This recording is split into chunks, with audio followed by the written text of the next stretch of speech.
El 20 de mayo, y al amparo de otros temas que copaban la actualidad internacional, como la salida de Modric, el Banco Central Europeo publicaba su informe semestral sobre estabilidad financiera, conocido como Financial Stability Review. Esta publicación tiene su origen en 2004 y, bueno, obviamente sale 2 veces al año. Ganó peso y notoriedad durante la gran crisis financiera de 2008. No por haber presagiado lo ocurrido, no por haber visto la amenaza o tan siquiera por haberse dado cuenta de que el sistema financiero se estaba derrumbando ante sus ojos, sino que se ganó notoriedad por narrarlo a posteriori en más de 200 páginas, eso sí, con notable precisión. La crisis también sirvió para dotar al organismo encargado de realizar estos informes de más recursos, como es lógico, para ver así si de esta manera conseguían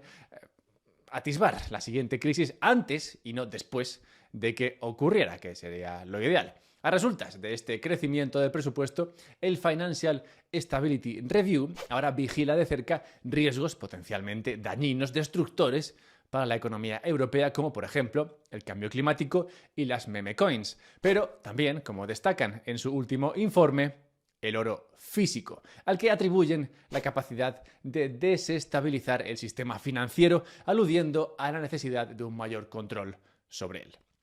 Tenemos, por tanto, que entrar a estudiar este informe publicado por el BCE y redactado por un tal Mauricio Michael Habibi, de aquí en adelante, y sobre todo tenemos que hacer esto porque esta persecución al oro físico se produce en un momento en que desde China están haciendo justo lo contrario, con la creación de una cámara de oro en Arabia Saudí, precisamente para favorecer el uso del oro físico en el comercio internacional. Dale like si tú también crees que Dogecoin es el mayor riesgo para el futuro de la economía global e incluso diría para la especie humana, y veamos esto.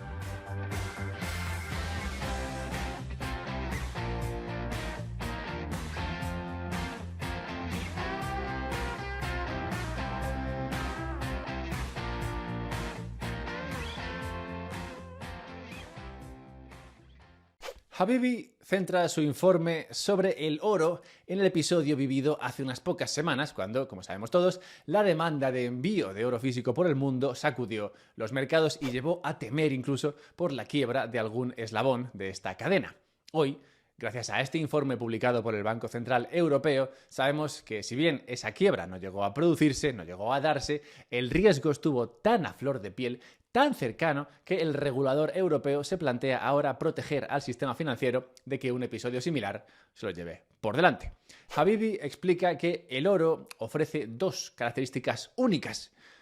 si no conoces Bitcoin, y estas son, primero, el no ser la deuda de nadie y por tanto no sufrir riesgo de impago, y segundo, estar a salvo de devaluación por medio de la impresión o por medio de la inflación de un mayor número de unidades de forma arbitraria. Esto hace del activo, del oro, uno especialmente atractivo en momentos de riesgo geopolítico o incertidumbre regulatoria en comparación a otros activos como puede ser el dólar, el bono de Estados Unidos o las acciones, que a diferencia del oro, pues se inflan y también son la deuda de alguien. Pero claro, los beneficios de tener oro en este contexto, en esta búsqueda de seguridad, se disfrutan si tienes oro físico, lo que, como luego veremos, puede ser problemático para el sistema, en opinión de Habibi y de sus superiores. Como muestra el informe también, los más interesados en protegerse usando oro durante los últimos meses han sido los bancos centrales, en particular los de economías emergentes, más expuestas a riesgos geopolíticos y menos capaces de sobrevivir por su cuenta.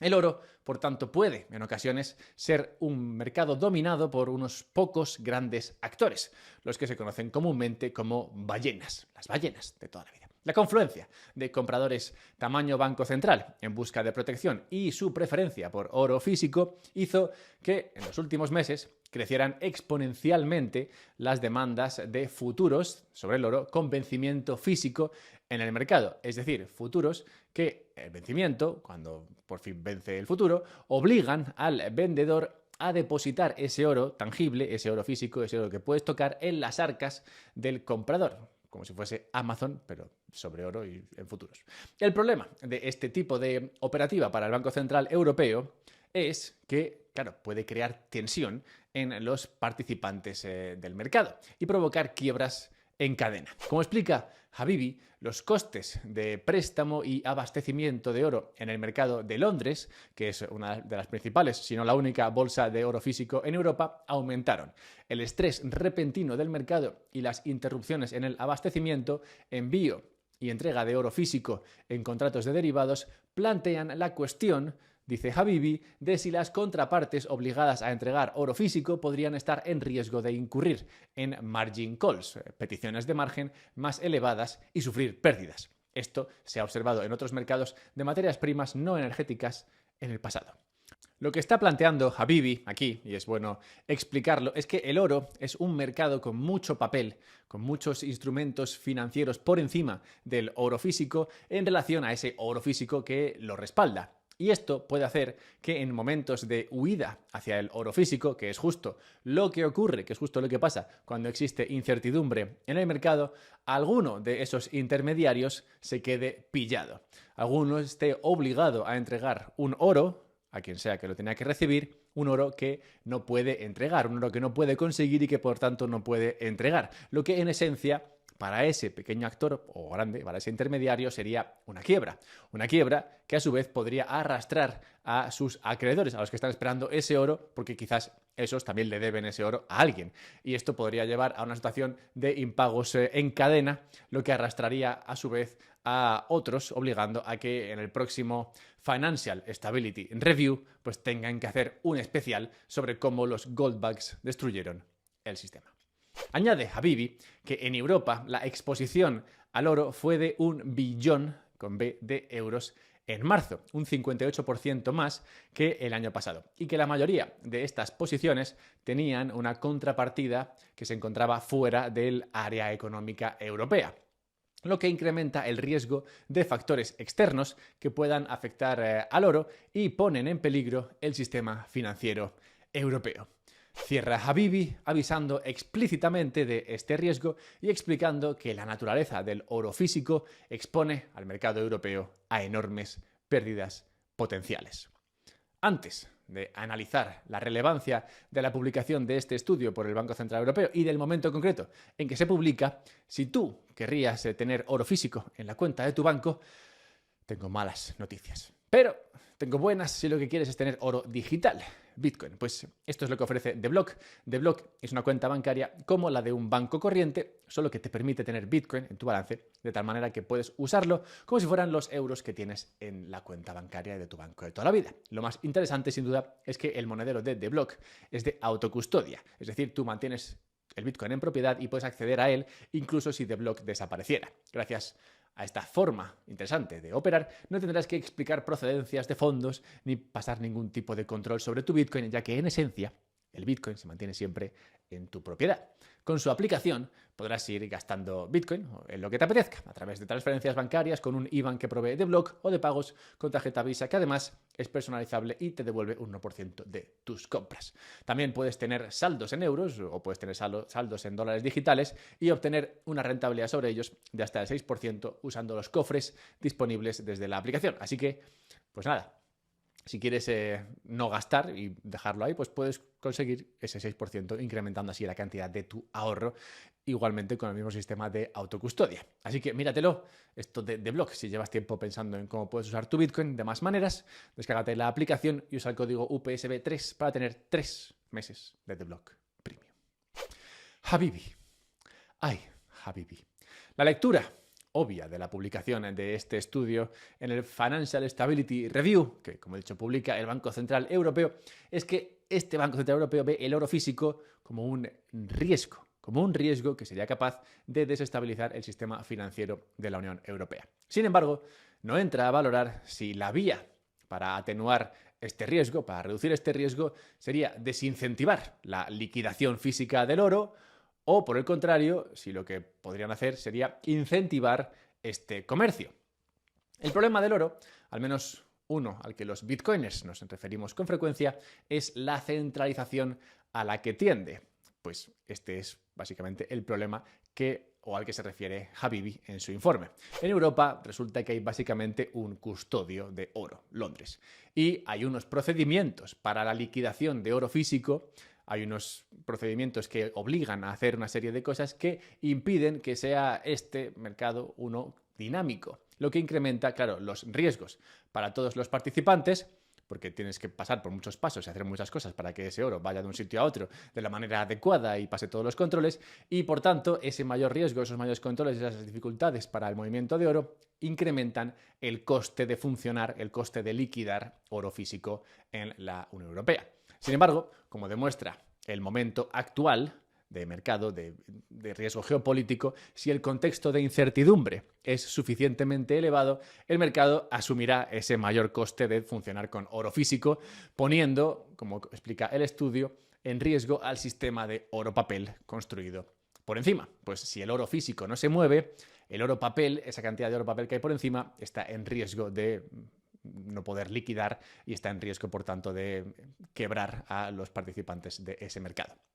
Funcionando la Unión Europea como lo hace, pues francamente no me extrañaría que entre las dos opciones, entre incentivar o desincentivar, pues tomen la vía de desincentivar aún más la liquidación de oro físico para tratar, en vano seguramente, de controlarlo. Pero,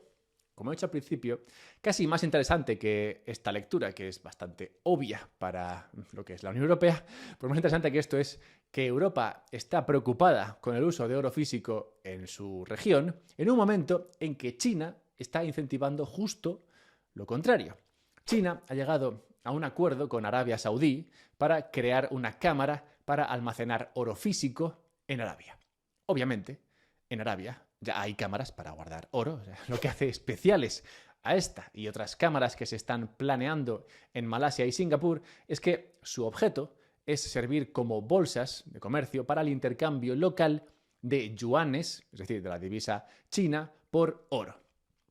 ¿Y qué busca China con este plan? El movimiento, diría, que está inspirado directamente en lo que hizo Ogodei Khan, el hijo del famoso Gengis, allá por el año 1200 después de Cristo, cuando para incentivar el comercio a través y hacia Mongolia estandarizó el dinero a usar en los intercambios. En esencia, traído al momento presente, lo que está haciendo China es lo mismo, pero en este caso para incentivar, para hacer más fácil una mayor aceptación del yuan, de su divisa, en el comercio internacional. O al menos, bueno, también es internacional, pero al menos en su comercio con los vecinos, con sus vecinos del sudeste asiático y en particular con Oriente Medio, de donde saca gran parte del petróleo. La idea es que la posibilidad de intercambiar yuanes por oro directamente en su país facilitará que acepten yuanes a cambio de petróleo o lo que sea que vendan desde esos países hacia China. Es decir, el plan de China de usar estas cámaras es convertir el yuan en moneda de intercambio internacional y dejar siempre la opción del oro como reserva de valor. En 2024, el 15% del comercio entre China y Arabia Saudí se liquidó en yuanes. Con la apertura de esta Cámara de Comercio, hasta 30.000 millones de dólares que se generaron en ganancias derivadas de estos intercambios, de estas ventas de productos, principalmente de petróleo, de Arabia Saudí a China, se podrán cambiar por oro directamente en Arabia, reduciendo así para los árabes, para Mohammed bin Salman y sus coleguis, el riesgo de aceptar yuanes. Porque al final, claro, el yuan tiene ese riesgo de a ver qué hacen los chinos con su divisa y ofreciendo la opción de cambiarlo directamente por oro, pues lo reduces. Y he de decir que la confluencia de estos dos anuncios me parece a la altura del que planeó lanzar un dinero descentralizado allá por 2009. Y es que tenemos por una parte a Europa abrazando un sistema financiero basado en la confianza y mira al tiempo con miedo a la alternativa, a algo que podría desestabilizar ese sistema de confianza, que sería en este caso el oro físico. Mientras que por su parte tenemos a China, que acepta que puede existir desconfianza sobre su divisa, desconfianza sobre su gobierno, desconfianza sobre sus decisiones monetarias y ofrece a sus socios el oro físico como alternativa. Es precioso lo que estamos viendo aquí y más aún si consideras que Bitcoin ofrece esas características únicas de las que hablaba Habibi y encima, para su liquidación, para la liquidación de Bitcoin, pues no tienes que ir abriendo cámaras físicamente por el planeta entero. Es pronto aún para ver cómo acaba esta historia, pero el desenlace de esta gran película que estamos viviendo va a ser épico. Y antes de cerrar el mañanero de hoy, déjame recordarte un par de cosas.